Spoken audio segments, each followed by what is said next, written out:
பிதாவை பெற்ற பெரியவனும்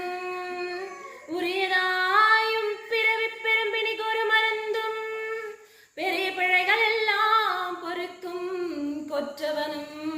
நற்றவ பயனும் இகபரமும் கொடுத்திடும் பெருவல்லலும் குறைவற்றா செல்வமும் நிறையுற்றா குருவும் என் குல தெய்வமும் மற்றுள்ள சித்தியும் சுற்றமும் நீ என்று வந்தடைந்தினை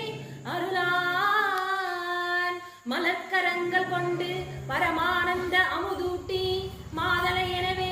வளர்ப்பாய் கற்றவர்கள் உள்ளத்தில் உற்ற அருணாச்சலனே.